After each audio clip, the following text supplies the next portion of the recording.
Itu sebabnya, ayo Habel, kita pergi ke ladang. Waktu sampai di jalan, diambilnyalah sebuah batu atau sebuah kayu, lalu dipukulkan kepadanya. Habel jatuh. Apa yang kakak perbuat? Kain gak menjawab. Memukulkannya kedua kali, ketiga kali, keempat kali, kelima kali. Darahnya muncrat. Ada yang di wajahnya, ada yang di dadanya, ada yang di tangannya, ada yang di batunya.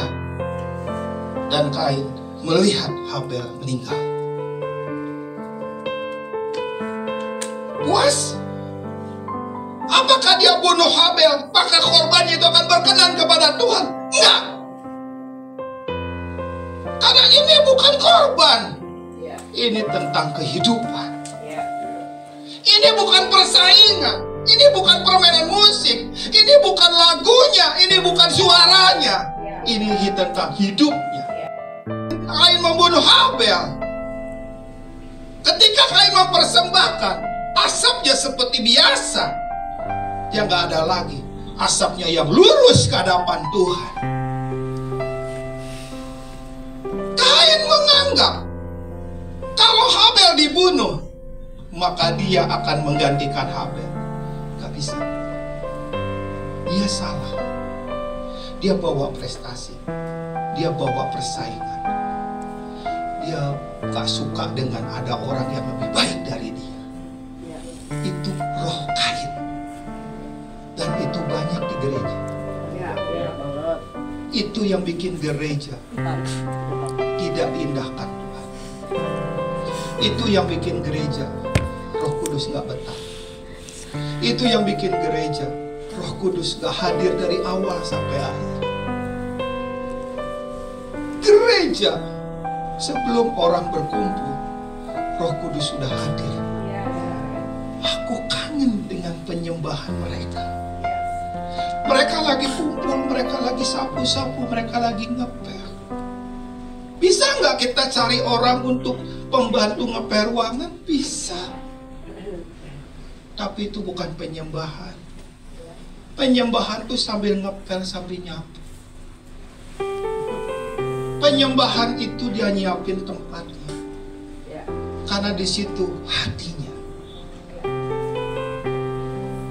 Setiap penyembahan ada unsur siapa yang lebih baik, itu Kain. Pasti nggak diindahkan oleh Tuhan.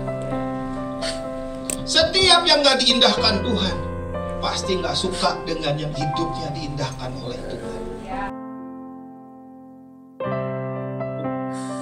Kain juga tahu bahwa Tuhan mengindahkan Habel. Tuhan mengindahkan persembahan. Tuhan melihat bagaimana hidupnya Habel. Kain juga melihat hidupnya Habel. Tapi Tuhan melihat persembahan. Kain melihat Habel dan gak suka. Hari ini ada orang-orang seperti si sulung. Kisah si sulung dan si bungsu ini kisah tentang anak yang hilang. Si bungsu adalah anak yang hilang, yang pergi meninggalkan tempat, meninggalkan rumah, meninggalkan komunitas. Si sulung itu adalah orang yang hilang, yang di dalam rumah. Dia gak punya hubungan. Dia datang seperti Kain dengan prestasi. Dia kalau ngomong dengan pemimpin-pemimpin, ngomong apa yang dia perbuat. Dan dia jelekin orang lain. Supaya apa? Kelihatan dirinya. Itu gak membuat Tuhan mendapatkan engkau. Daud didapatkan sebagai seorang yang luar biasa.